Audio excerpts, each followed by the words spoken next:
भाजपच्या वतीने अजित पवारांना मुद्दामून डावलं जात आहे का? त्यांचं काम झालंय का आता? बघा, महायुतीमध्ये महाभारत सुरू झालेला आहे हे आपल्याला माहिती आहे. त्याच्यामुळे त्या राज्याच्या या असंविधानिक सरकारच्या बाबत आम्ही लोकांनी फार वक्तव्य करावं असं नाही, पण राज्याच्या सरकारने ज्या पद्धतीनं शेतकऱ्यांकडे दुर्लक्ष केलेलं आहे, राज्याच्या सरकारने तरुणांना ज्या पद्धतीने लुटायला सुरुवात केलेली आहे, गरिबाच्या हातातलं काम हिसकून घेतलेलं आहे आणि महाराष्ट्राची वाताहत ज्या पद्धतीने सुरू आहे त्याच्यावर लक्ष करावं.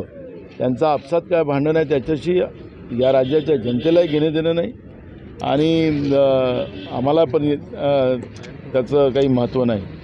त्यामुळे सरकारसारखं काम करावं. आज भ्रष्टाचाराचं ज्या पद्धतीनं राज्यामध्ये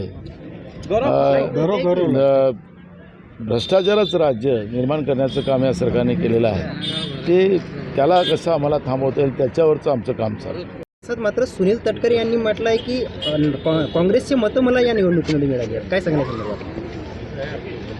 कसं आहे, आम्हाला भाजपची मतं मिळाली असं म्हणायचं ना आम्ही. मुद्दा तो नाही, निवडून आलं त्या भागामध्ये कोणाची मतं कोणाला भेटली, जिंकून आलं तर त्याचं फार काही करायचं नाही. आता पुढचं भविष्यात अजून काय काय आहे तर त्याला आपण ठरवू.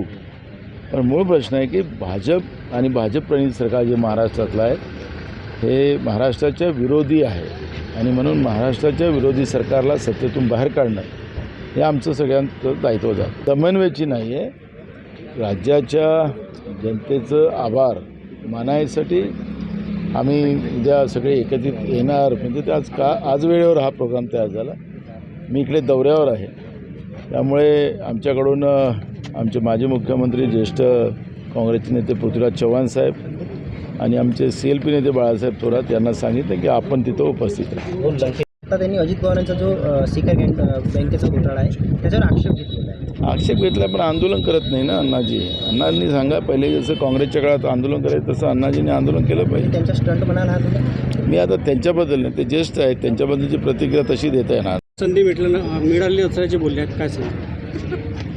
OBCच्या बद्दलचा राग भाजपला राहिलेला आहे. अनेक OBCच्या नेत्यांना त्यांनी संपवलेलं आहे आणि आता योगायोगानं महाराष्ट्रामध्ये भाजप-प्रणीत सरकार आहे. पुन्हा ज्या छगन भुजबळांना 2.5 वर्ष जेलमध्ये टाकलं, त्यांना पुन्हा आपल्यासोबत घेतलं, मंत्रिमंडळात घेतलं, पण त्यांचं छळ हा संपवला नाही असं चित्र आपण पाहतोय. ABP माझा, उघडा डोळे बघा नीट.